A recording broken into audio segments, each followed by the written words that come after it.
There is nothing more courageous than allowing the world to see and to feel and to experience who you truly are. And that to me is worth pursuing, because that is the most courageous act. And when you do that, you can only see people to the depth in which you allow them to see you. You don't just see the world differently, you see everything differently. But you've got to go first. You've got to go first. Welcome to the Stay Grounded podcast. I'm your host, Raj Jana, founder of Liberate, and it's my mission to help you become the most grounded, loving, and authentic version of yourself that you can be. Each week, I interview experts in the fields of mindset, spirituality, and emotional well-being. My brilliant guests share their tools, stories, and unique perspectives to help you develop the skills you need to show up fully for the people and things that matter most in your life. Now let's dive in. Hey guys, welcome to this week's episode of Stay Grounded, the first episode of 2024. I hope you all had a beautiful wrap to 2023, no matter where you are in the world or who you're spending it with. I just hope that this year is beyond epic. And in order to kick off a beyond epic year, I was thinking about who might we have as the first guest of 2024. And I am so grateful and so excited for all of you to, for the first guest really to be Philip McKernan. So backstory on Philip and how I came to uncover his work. Just as a background, Philip is one of the most, I would say, competent is not the right word because it doesn't feel like it captures the essence of who he is. Like, I would say he's just a master at what he does. And as a coach, like I really, really, really appreciate human beings that do the deep work themselves, that are like living their own message, that are embodying what they teach. And I don't know a person in the world that does that better than Philip. So I discovered Philip a few years ago when I was reading a book called The One Last Talk, which was written by Philip. And the entire concept of the book was, if you were to die tomorrow, what is the talk you would deliver to a crowd? And it was all about really not talking about the superficial, like what is truly deeply yours to share in your heart? And can you share that today? And I just remembered the exercise being super confronting for me at the time. I read it back in 2018 and it triggered me because I wasn't living my life on purpose. I wasn't in the relationship that I wanted to be in. I didn't have that. There were deeper truths that I was like burying. And after I read that book, it just unearthed them and I couldn't unsee them after that. And I appreciated this conversation so much. One, because Philip truly does actually embody this idea of what does it take to create a life that is in alignment with your deepest truth? What does it take to live a life where you are expressing your unique gifts? How do you really show up as the most authentic version of yourself? What is the purpose of self-discovery and this personal development work?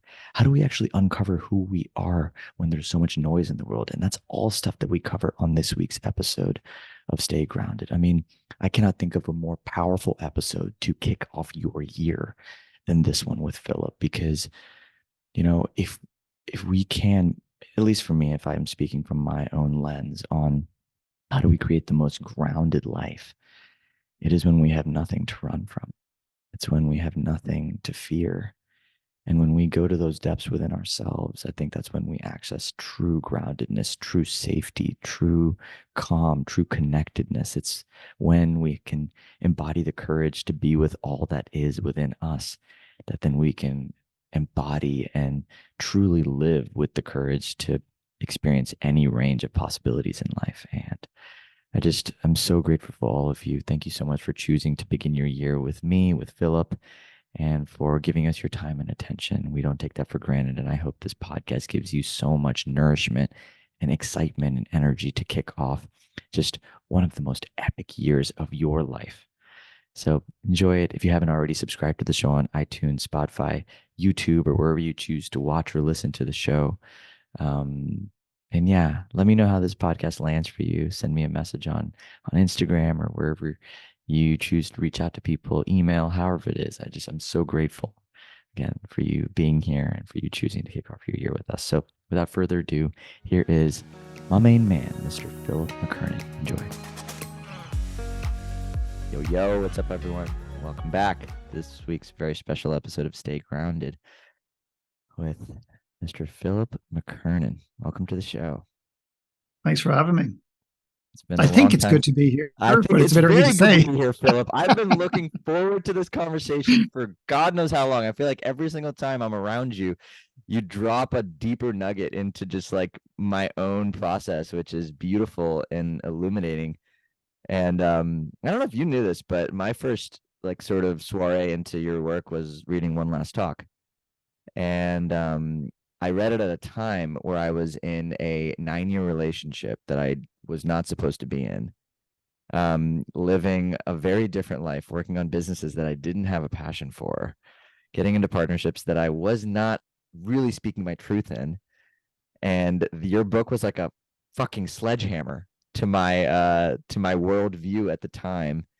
And I'd love to maybe just set the frame of like, what is it about the truth that has that sort of like sledgehammer property to it? Like, because I remembered when I just like when you brought awareness to it, it's almost like I couldn't unsee it, and there was this depth of feeling that I had around the truth that I didn't really even know to anchor into. So I'd love for you to speak to that, if you have any like just a framing around that. Oh, I'm not sure of a framing, but I think that so many of us are so scared of the truth, because it's really the most naked thing that we have. I mean, it is when you pare it back, it is like everything else is the clothing, everything else is the makeup, everything else is the hair gel, everything else is the costumes, the masks, the whole lot. And when you strip it back down, all there is the truth, but it doesn't necessarily mean that we can get to it. But we can't manipulate the truth. We'll try. You can justify it away. We'll try. You don't have to see it, and we'll try. But when you see it, it is undeniable. It is undeniable. And I think the truth is the essence of who we are, how we have shown up in this world, and how we're destined to continue to show up in this world. That is really a reflection of the truth. It's the purest form of reality. And many of us would rather spend our lives dodging those things in some way, shape, or form to protect ourselves. So the truth is, for many people, we say, "Oh, I'm a truth seeker. I want the truth." But I often have people who say to me, "Oh no, just so we're clear, before you open your mouth, you can take me on, challenge me, like you can give me anything," until, of course, I give them something they don't want to see. And then suddenly they get really angry with me, and they forget that they just gave me full permission to kick the door open that was ajar. So the truth is just frightening for people. I don't think it needs to be, because at the end of the day, you're going to face it. You're going to face it. It's an anecdotal story. Probably there's different versions of it, but the guy who goes to the hospital, his father's dying, and the doctor comes out and he says, "It's time." And the young man says, "Is he dying?" And he goes, "No, he's dying, just not today. But it's time." And the guy looks at the doctor and says, "Time for what?" He said, "The conversation you probably should have had 20 years ago." So the inevitability, the truth is inevitable. It is absolutely inevitable. Think about the amount of energy that you, and I say with love and respect, and I, with love and respect, have spent fighting it, arguing with it, bullying it. There's nothing more exhausting. The greatest workout on the world, the biggest mountain that you climb, there is nothing more exhausting than fighting the truth. And most of us have been conditioned to do it for so long, we don't even know we're doing it because it's been so normalized. What is at the root of that conditioning? Like, is it a fear of death? Is it a fear of being seen? Is it a fear of feeling any level of feelings? Like, what is it in your work and what you've seen just across the board? Is there a common sort of core root that sort of creates and fuels that denial of the truth in some ways? It is like either a denial or a lens or just a stay away from me. It's because it's interesting when you say it in this way. Like, it is the most undeniable thing. Like, even in that example, it is not like you can run from it. You just push it down the road. Yeah. So there's this fallacy that's present in all of us. And I think it's part of, at least my work, I feel like over the last 4 years to change my relationship to the truth. But even now, I have there are things that I just don't know if I'm ready to see, if I'm ready to say. But at least I've gotten to a point where I'm acknowledging it within myself. I'm like, okay, like I'm not ready yet. It's there and it's present. But I'm curious if you could share it at least to anyone listening, just like to the root, so that they can maybe bring that into awareness for themselves. I mean, I think at any given time, I think we need to be open to the fact, not even open, I think we need to actually admit that there's always things we're not ready to see. And I think the day we stop saying that and believing that is the day we become complacent and arrogant. I just think we need to accept the fact that there's always elements of ourselves that we're working hard, maybe less hard to see and to uncover. I think some people would say that the ultimate fear is some form of death or dying, but yeah, I mean, I know I've met people who'd rather die than be seen. And the fear that's invoked about being visible in the world is so significant that they would rather die. I mean, it is massive. Raj, I had a group of people in town in Ireland here 2 weeks ago, and I often will put a word, which is obviously an energy, on the table. Back to say money, I'd say, well, money. What's the one word that comes up that encapsulates how you feel, not think about money, not aspirationally, how do you feel? And you'll get these amazing words like freedom, you'll get terror, you'll get love, you'll get hate, you'll get this mirage and this mix of just potent, provocative words which represent the energy that sits behind them, which is fascinating. But I put this word of visibility. I just explained it very quickly, but this idea of being visible, more visible in the world. And I just said, when I say the word visibility, what emerges for you? And every single person in the group, we've never had this before, had, I would consider, a heavy or negative connotation with being visible, being seen in the world. And a lot of it comes back to humiliation. They are just protecting themselves from a form of humiliation that in many cases they've never identified before, or a brokenheartedness that they've had, that they're either evident, that girl, that guy broke my heart, but there's a brokenheartedness of not being seen when you were young, not being heard when you were young, that we have carried for so long, that they're so determined never to go back and feel those feelings, that in some way, shape, or form, they say, if I'm not seen, therefore I will never, ever, ever put myself in that situation again. And that not being seenness is a form of denial of truth. So it's a deep, deep, deep form of protection. And when people say to me, I don't know what I'm here to do, I will always gently, or not so gently, call bullshit. I think every one of us know exactly what we're here to do. And I think if we can play with the idea that that's even possible, because confusion is a way to escape. I'm just confused. And I get it. But who's creating the confusion? You. Who's addicted to the confusion? You. Why? Because you don't want to uncover the giftedness that you have. You don't want to unveil yourself to yourself, never mind the fucking world. Because if you fail in that capacity, there's nothing left. There's nothing but darkness. It's the greatest, darkest black hole, and there's no bottom. But the reality is actually the opposite. I was going to ask you about that, because let's play down that rabbit hole for a second. Let's say you uncover your greatest gifts and you don't actually live up to it, or you don't actually, let's just play out the mind's greatest fear in that. What is the actual reality that sits on the other side of that? Death. Is it like a different type of death, like not a physical death, a death of the essence of who you are, the very spirit. You are. Yeah, but it's exactly who you think you are, because you cannot. I think I learned this from you. Like you cannot fail at what you are here to do. So if you uncover the thing you think you're here to do and you fail at it, or it doesn't work out, it wasn't who you thought you. It's like the idea of you is dying to unveil a deeper layer of truth.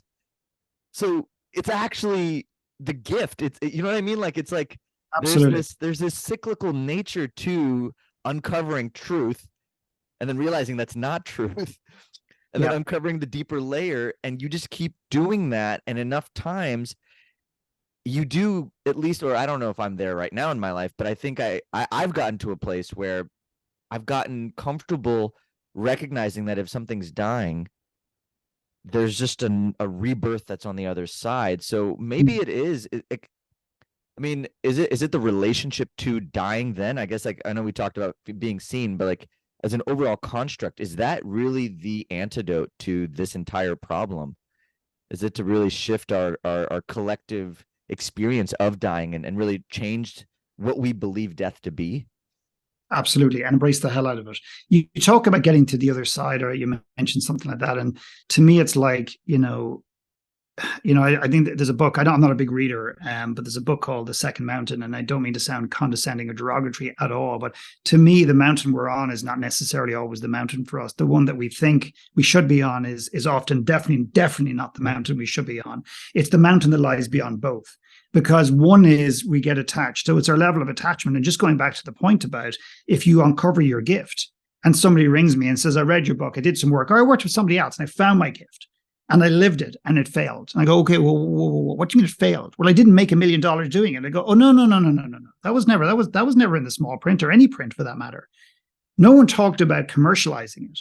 You've put that layer of expectation and complexity onto this giftedness that you have.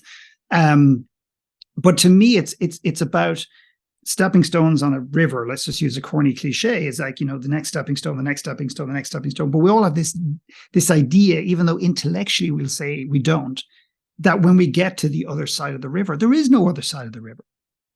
I think the journey is just a consistent, regular dying, rebirth, call it a different thing. A series, I love this idea of a series of coming outs in the world. We think about coming out into the world as sexual orientation.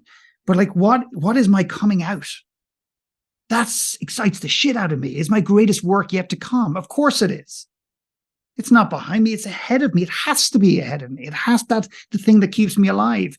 So what is my coming out? What's the next layer of coming outness for Philip McKernan that scares the shit out of me, that shakes my identity, that I worry about being seen and judged in that capacity? So to me, there is no destination. It's just a series of stepping stones on a river. And that's, to me, the journey. That is the journey. I have two questions for you, but I want you to touch on one thing before I dive into the second one. You mentioned giftedness. Can you describe what giftedness feels like? Like, what does that feel like when you're in your gifts and if you remove the attachments? Like, I think that's really speaking to that's important, because I make this mistake myself a lot, where I tend to pull on, like, okay, like, I've identified this gift, let's find a way to create value in the world from it. But even that idea that because I have a gift, it must be shared, is something that I'm navigating. Like, what if the gift is just meant for me to experience? What is like, what is the gift? And so maybe can you just speak to giftedness in general and like the nuances that are present in that word as it ties to how we're supposed to be? If I had to sum it up in one word, it's knowing. It's just a deep, deep sense of knowing that goes beyond even trust.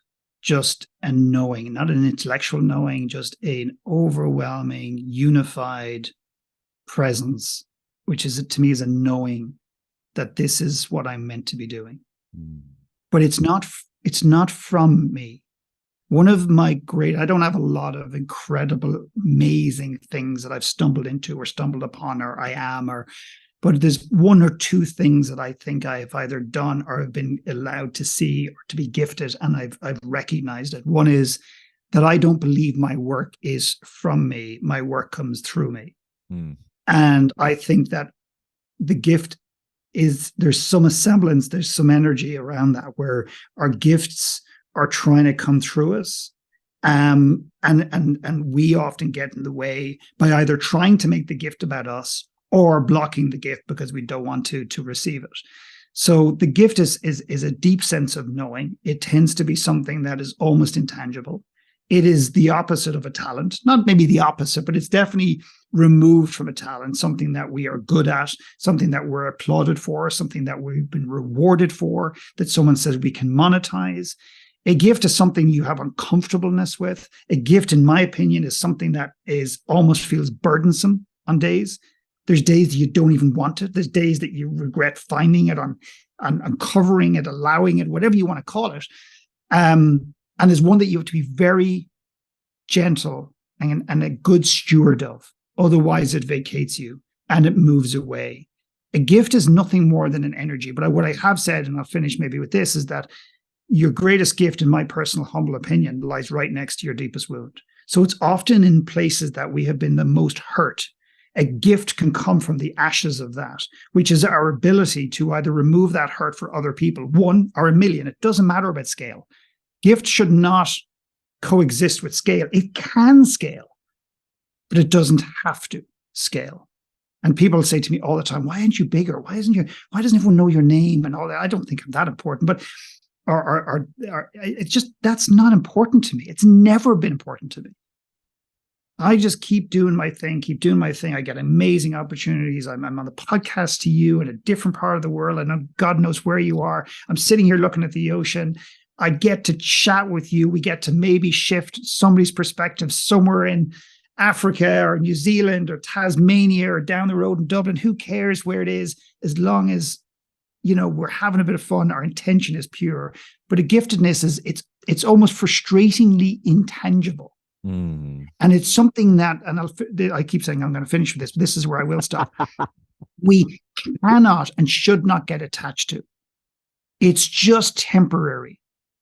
It evolves, it moves, it lives, it breathes, and it dies. Just like but we these have to be bodies. good stewards. Just like Yes, our bodies. And that's coming back and then to that gift leaves our body and it moves on to the next person that's hopefully ready to receive it. Mm. Mm. I love the energetic tie to it, because I think that does then allow it to be something that, like, as you shift and grow and change, and as you release any energies from yourself and you create spaciousness, then gifts can find you. And I think there's something really fun about that too. It's light and it's playful and it's not as attached to how it needs to be. Yeah. I don't want to be crude, but imagine I wake up this morning or after this podcast, I go, right, I'm going down to the local pub. I've got to find a wife. I've got to find a husband, whatever, right? I think a lot of us are treating the gift the same thing. Imagine waking up in the morning and go, you know what? I'm comfortable enough in my own skin. I'm comfortable enough with myself that actually I don't need someone to journey this world with. If it happens and that person comes in and they elevate me and I elevate them, that'll be beautiful. That'll be stunning. So when I go down to the pub tonight, I'm going down for a drink and I'd love to connect with somebody. If I happen to meet somebody that there's more energy and more love or a greater connection, that's a bonus. And I think I love what you said there. Imagine that there's tons of those people around in the world. There's not just one. And there's gifts flying at you in airplanes and flying at you at boats and flying past on the backs of pigeons. I know I'm being silly. They're coming at you. Our job is to slow down, to slow down, to slow down, and to receive. And to be courageous and to allow ourselves, open those hearts that have shut and closed and knotted themselves together. And we put padlocks on and we've locked them away. And we've all the data to prove why we've done it and why we should have done it and all that other stuff. And open our hearts and allow those gifts to land inside of us and then experiment like fuck with them. And it's experimentation. It gives the permission to actually let things die too. And I think that's the thing. Like when you feel the abundance of the whether you want to call it the universe, God, higher power, whatever you connect to, the energy of life, when you feel that there's just this, like, there's a non-attachment, but then there's a strong intention, and you're living through life with that lens and that frame, and you're just allowing things to come to, then you can trust in the letting go. You can trust in the dying. Like, and I think you actually, I remember when we were in Boulder, I think you actually spoke to that. You spoke to how you'd created this amazing like platform, this program, and you were like, I think at the time contemplating some level of a new death, and it was like things were great, things were amazing, but you got the hit, and because you've embodied this frequency of what you just spoke to, it's like you can lean in, even if it's uncomfortable, with just a deeper knowing in the benevolence of this whole thing. And now, I want to be really clear on one thing, though. You're absolutely right in your memory of that conversation. And I remember precisely where we were standing, where you were standing. I was standing here, you were standing there, yeah. and the street, the edge was here, and the not the edge from you too, but the edge of the balcony, Yeah. and whatever that beautiful street is, I can't remember. Pearl But Street, anyway, Pearl Street. Pearl Street, and I was talking about an event that I've run for 14 years called Brave Soul, and the details of which don't matter right now, but for 14 years, I've ran it in a particular way. And because I say this with a fair degree of confidence, we've had such incredible feedback that it's almost like, well, why change it? Why, change it if it's not broken type of thing. But the work was needed to fall away and die, and this new work. So I reinvented that event and I rewrote 80% of the content in real time as the event unfolded. And the event was the best it's ever been, not because of me. It was because of the group and the way in which they received the conversation and the work. So the ability to let things fall away and to wither is extraordinary. The best person on earth that does it fluently, naturally, every single year is nature. Wow. Leaves just are falling off the trees outside my door, literally. And nature doesn't fight it. It just does it automatically every single year. But oh no, we fight it. So I do not want to give the impression, and I'm sorry if I have, that I have mastered this ability. It took me 14 goddamn years to let that body of work die. So just be clear, I'm not immune to this. I think I'm a little bit more aware than I was 10 years ago. I'm a little bit more aware than I was a year or two ago. I hope I'm a little bit more aware in a couple of years, but I don't want to give your listeners this sense that I've mastered this and I'm mastering it every day, because it's just not true. It would be grossly unfair to do that. So however, I'm doing my best. Well, no, I appreciate I appreciate that, and I appreciate the grounding, because I think what I'm alluding to is I was inspired by that choice. Because it's a choice to listen. It's a choice to be attuned. It's a choice to hear the call and act in that direction, even if it's going to risk everything and more. And it's a choice to trust. And I think there are certain qualities that you've developed within yourself that allowed that choice to be the one you made. So maybe if you could even speak to then, if you broke it down, like, what are the qualities that you feel like you've learned to cultivate within yourself that lead to that choice being something that is not necessarily easier, but it is the path that you inevitably take? Okay, well, I've got an interesting one for you. You and I haven't prepared this in advance.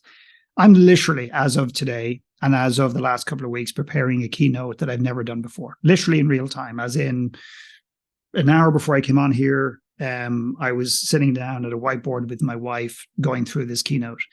And this keynote I've never done before. My intuition is telling me that my head is telling me I should have slides. My intuition is saying no.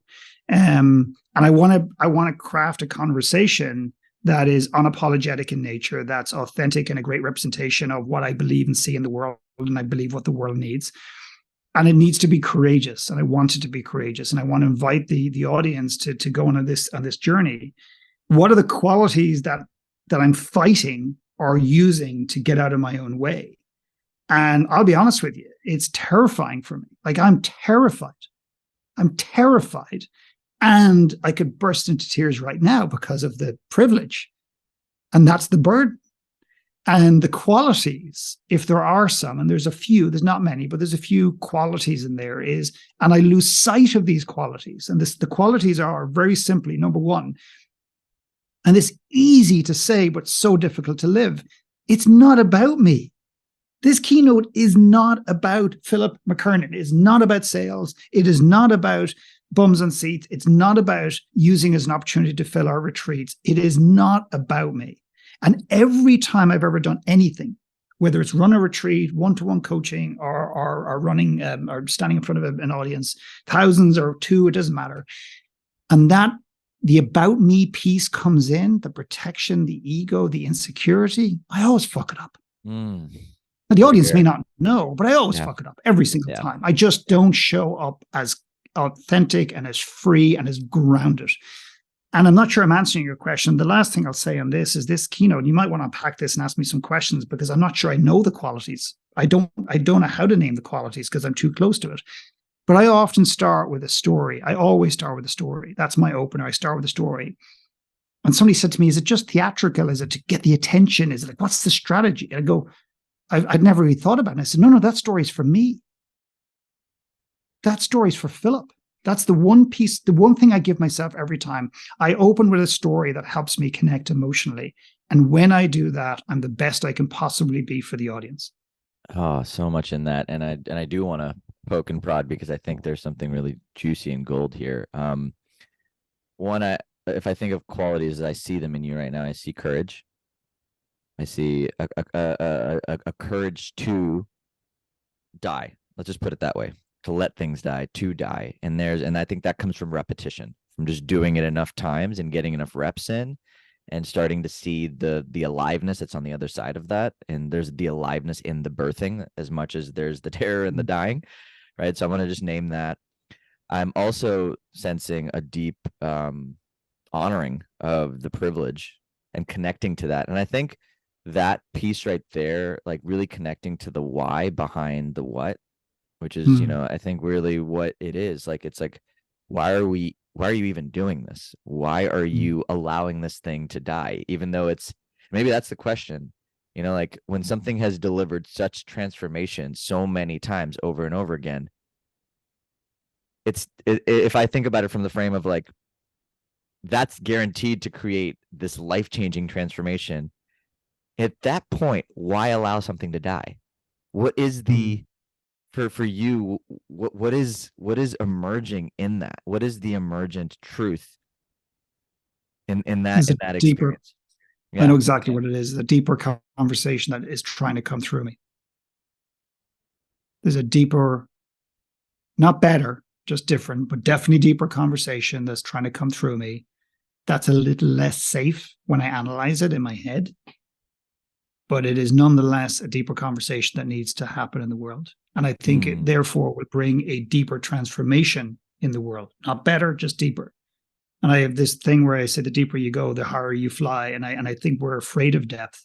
People often say, I'd love to go and do some of your work, but I'm scared of it. And I go, because it's hard work. And I go, no, it's not hard work. I used to say, yeah, no, it's really hard work. And I used to own that. And again, I go, my work's not hard. I'll tell you what's hard. What's hard is not doing the work. That is really hard. That is arduously hard. That is painfully hard. You just have normalized the absence of truth, or you've normalized. And by the way, I want to be really careful with this idea of truth or not truth, and you've normalized the absence of truth. People then make that about integrity. I mean, you're saying I'm lying? No, I don't say truth and lying. I just go uncovering, unveiling more of who you are. To me, that's the most courageous act on earth. Yeah. Somebody said to me recently, what is your definition of courage? And I said, I'm not sure I have a clean, clear one, but what I feel is there is nothing more courageous than allowing the world to see and to feel and to experience who you truly are. And that to me is worth pursuing, because that is the most courageous act. And when you do that, you can only see people to the depth in which you allow them to see you. You don't just see the world differently, you see everything differently. But you've got to go first. You've got to go first.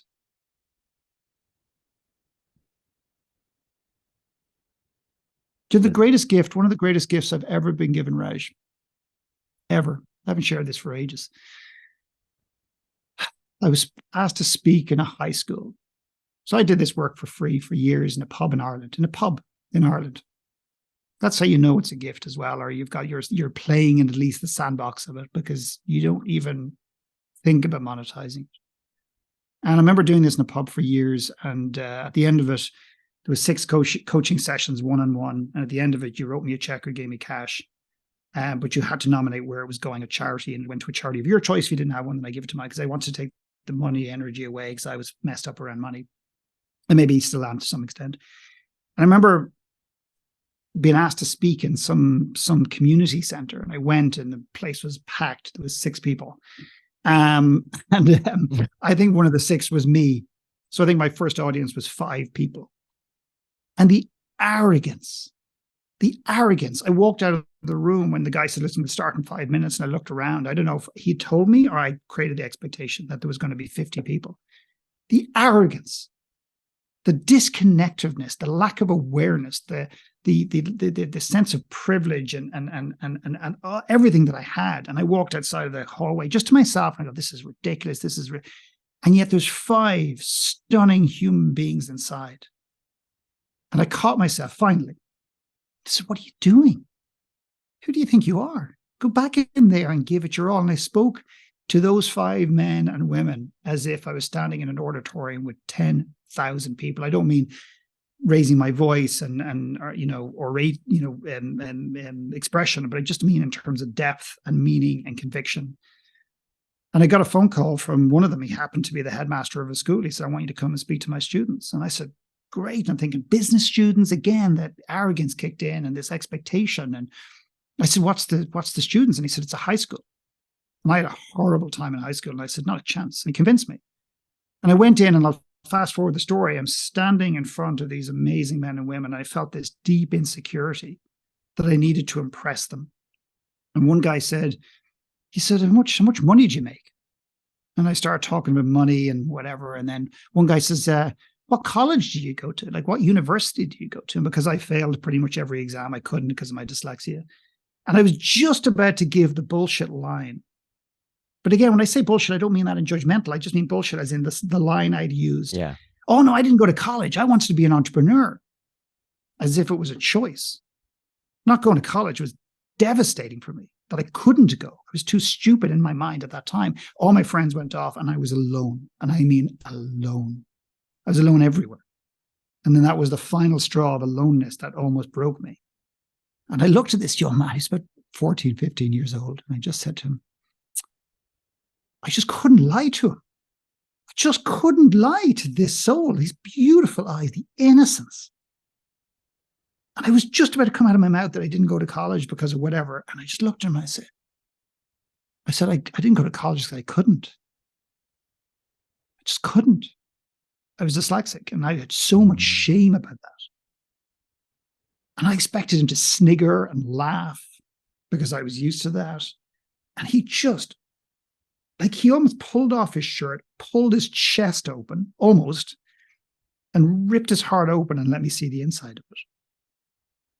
He looked at me with just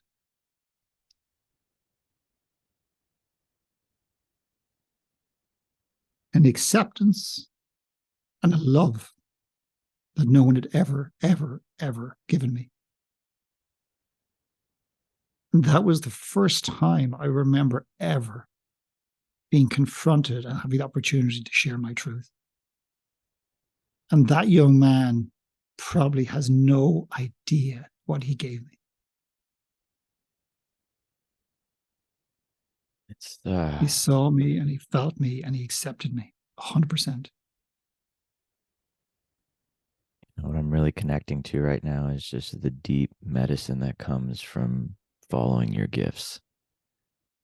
Like, just that, even in both of those stories, the medicine in it of you being unveiled, all the aspects of you that are not you, only to be shown through the benevolence of that young man's gaze, the truth of you, to be seen and held and appreciated and adored just for the nakedness, and to experience the intimacy in that with yourself is the gift. And I would really feel like, I think that's ultimately what pursuing this path, I think, is. It's about creating more intimacy with ourselves, and as we go down that path, we do uncover things that we are afraid of and ashamed of, and things that we store away in the box and don't want to show anybody. And I do feel like these energetic gifts, or what do we want to call them, they find us in perfect ways to unearth everything.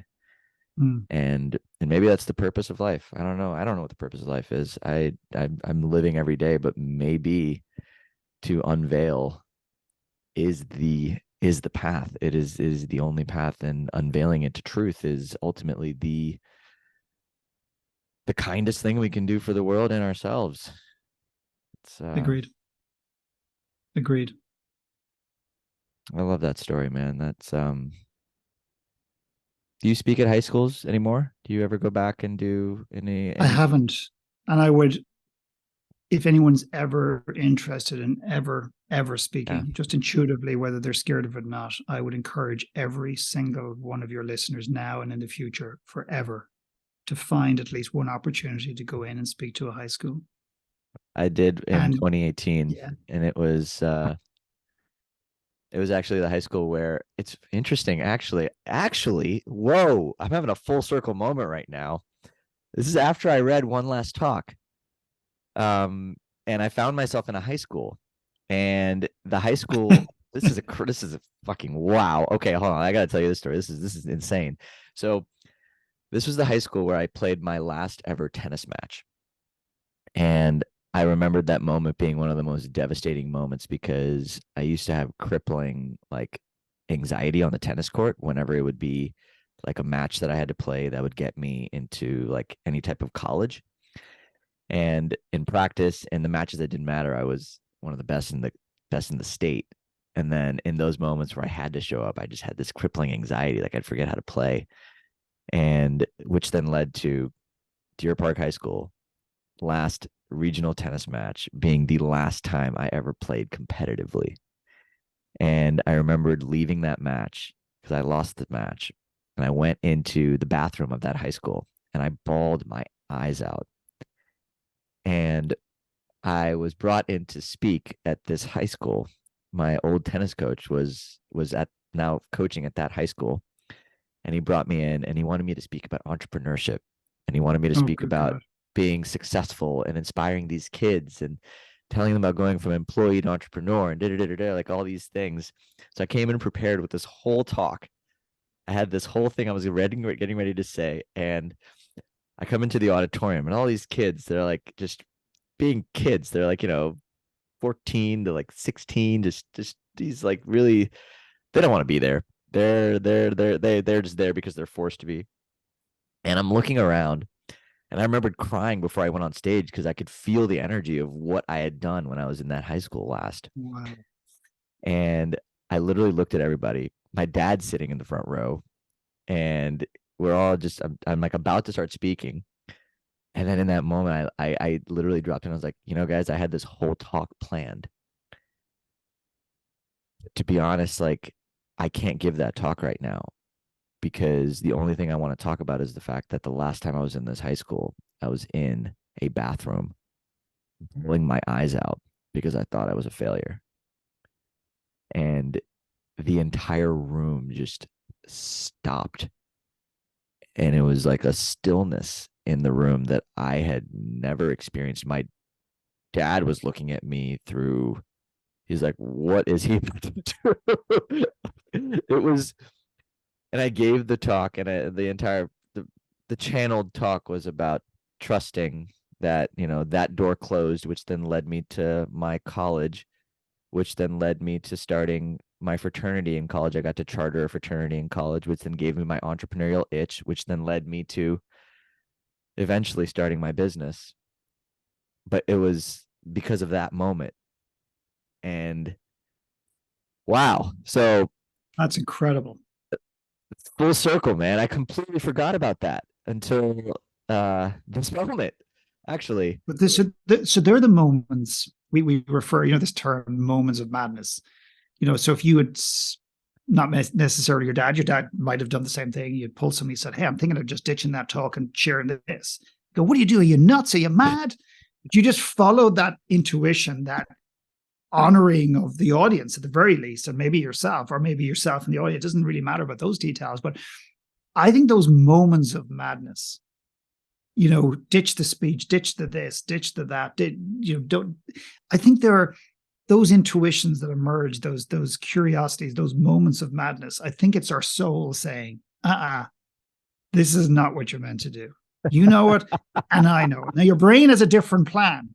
And I commend you for dropping the prepared speech and just going in with that, because my suspicion is this, and of course this is one of the problems, is we may not actually know, like you may not get the feedback. My suspicion is there is a young man or young woman somewhere that's having a tough day, and because of your talk, you've given them permission to cry uncontrollably and to give them hope, knowing that they can come through that. I mean, I think that's the beauty when you allow them to see you, you know, they begin to see each other. I'm not here to analyze your talk. I'm losing the plot a bit here, but I just want to commend you. I think that's absolutely cool. I mean, it. it was one of those, it just, I think it was one of the first times I'd really listened to what was present and true in that moment. Like, I don't feel like I'd ever really lived a present life, to be honest, and I don't, or at least what I consider to be presence, like living in presence, which is just, to me, allowing whatever's here to be here and following that. And I think at that time I was certainly terrified of it, but there was a lady, I love it, Raj. I love the story, and it's so coincidental. Going back to high schools, there was a lady that came to a workshop I ran years ago, and I don't know how she did it, but let's just say we met at 9:00 and we kicked off at 9:30. And in 30 minutes, she managed to get around to what it appears to be every single person. And there wasn't like tons of people. It was an intimate gathering, maybe 30 people or something. And we were about to spend 2 days together. And she looked like she was buzzing around. And then when we started, I said, listen, I want to hear your name and where you're from and kind of why you're here. And she has her hand up before the last syllable leaves my lips. And she goes, I'll go first. And I went, great. She goes, well, my name is, let's call her Jenny. My name's Jenny. And my husband ripped my heart apart. And like my life is devastated. And this really well scripted story of hurt and brokenness. And it was almost too scripted for me. And it was just too scripted. And as she's talking, I've got this feeling, everyone's nodding. And I'm thinking, they all know the story. Like, she's after downloading the story with everyone this morning. And she goes, and he just ripped my heart apart. And my friends can't believe it. My family are they just stunned. No one saw it coming. Like, no one saw it coming. And I'd never met this one before. And I said, really? She goes, excuse me? I said, really? And you could see the vibration of anger merging through her body. And I just said, really? I said, if you don't mind, you strike me as too smart of a human being and too intuitive as a woman to sit here and tell me that you didn't suspect something, that you didn't have an intuition. And at this stage, she was about to explode with anger. She wanted to at least rip my face off, maybe my head, I don't know. And I said, I'm imagining you're quite angry right now, to which she said, no, I'm not. And I said, well, let's imagine you are just for a moment. Let's just name the anger. Just ask it to step aside temporarily. Really, you didn't know? And she was shaking with anger. And as you could see her letting go of the anger, like just temporarily allowing it to just shift to the left or the right. Head went down. She started to shake. And it felt like 20 minutes. It was probably 2 minutes, whatever. And she lifted her face, and there was mascara pouring down her face with her tears. And she said, I knew it the day I met him. And I knew it the day I walked down the aisle.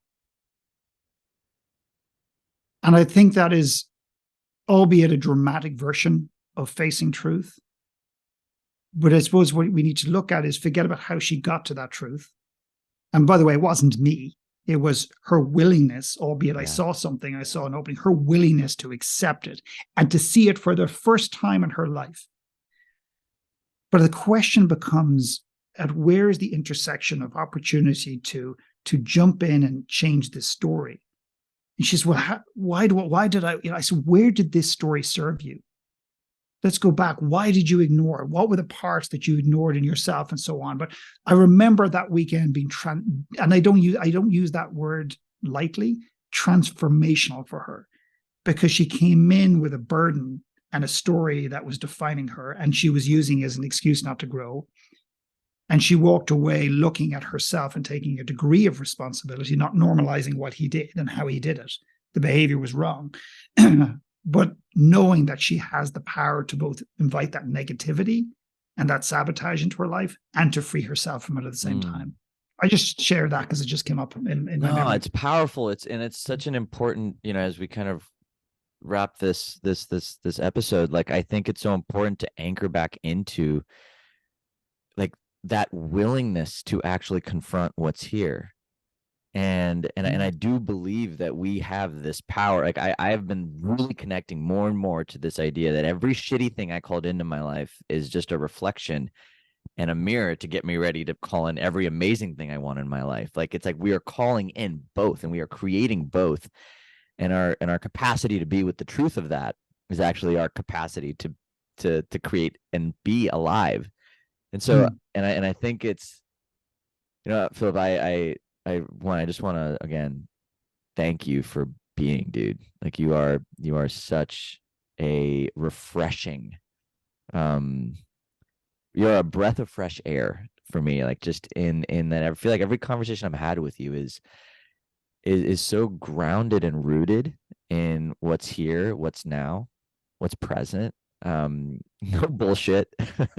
I mean, I don't know if there was a phase of your life where you did bullshit. I'm sure there was, but it's really fun to be in this chapter of your life where I don't feel a bullshit bone in your body, and it's really, really cool to witness. And I just want to again just thank you for being who you are as you are, because I think that is the gift. Like your expression of you authentically is I would say, like, I know there's a lot of things you do in the world, but I think who you are is the gift that I know I get to experience in this moment, and everyone who's listened for the last hour has been gotten to experience, and I know many others get to experience. So I just want to echo that to you because it really is a gift. So thank you. I got one last question for you, and well, okay, one last talk. That book's still available, I'm pretty sure, for people to buy. Is there anything else that you're currently bringing into the world that we can just make, like, bring awareness to for the audience in case they listen to this episode and they're like, I need to reach out to Philip? Yeah, I mean, honestly, we just talked about off air. I just spent 3 years with my wife restoring a 500-year-old castle, a very modest castle, but a spectacular place with 22 acres of breathtaking, magical woodland that Tolkien from Lord of the Rings, the author, spent quite a few times on. And it's indescribable. And we were called to bring this place back to life as stewards of this place. And that's a place we're going to be running and hosting our retreats on the west coast of Ireland. So if anybody's interested in coming to Ireland and coming to Europe and walking 5,000-year-old roads and sitting around an old castle and having deep, meaningful dialogue, then our doors are officially open. That's the first time I've said that. Our doors are officially open. And that's a weird, frightening, beautiful thing to be able to say. So officially, as of now, and we're opening our dates for next year. So that would be cool. And thank you for giving us that opportunity. Yeah. And is there a website or a link for that? Yeah, philipmckernan.com is probably Cool. the easiest way right now to get to that. Cool. Brilliant. Well, we'll make sure all those links are available in the show notes. Philip, I got one last question for you. In the midst of everything you're doing, everywhere you've been and everywhere you're going, how do you stay grounded? But more importantly, is there one thing that you do consistently that helps you become a more grounded human being? There are two things,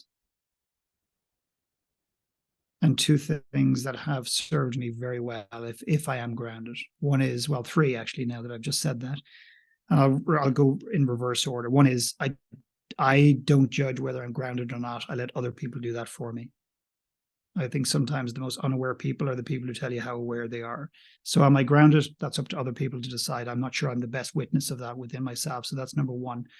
Number two is every insight, every piece of growth, every evolution a client receives coming out of our work or through our work, I gift to them. That's their work. That's theirs. It's not me. Okay. We ask great questions. We work tirelessly. We work on our craft and everything else. But the ownership of the work, it belongs to the clients. They're the heroes. And I think that sounds super simple, but that's not easy to do because my ego wants to own every goddamn cent of growth. So I can go, you see what I've done? And I can try to fill the insecurities inside of me. So they own it. And the last thing, and I shared this or spoke to this very early on in the conversation, is, and this is the most magical thing, because when I received this opportunity to accept this and to feel this, there was resistance. And I don't always do it. I'm guilty of falling out of the habit of doing it. But when I do it, it's pure magic. And that is the work is just coming through me. I'm just a vessel. And there are days where I wake up and I try to own the work, and it's hard and it's arduous and it doesn't work and it's grinding. And there's days where I stand back and I just let it flow through. And it's just like the universe is my co-facilitator in life. And it's just remarkable. And everything seems to just flow. So there are the three things. I love that. I love that. That's, I feel so good just hearing that. It actually, it inspires me to want to just connect to, again, just letting go and allowing, and the medicine and the gift in that, the flow in that. Philip, thank you again for being here. I'm so grateful, and it's good to see your face, man. But everybody, Likewise. That's a wrap for this week's episode of Stay Grounded. I'm your host, Raj. This is your new friend, Philip. And from us, stay grounded. We'll chat soon.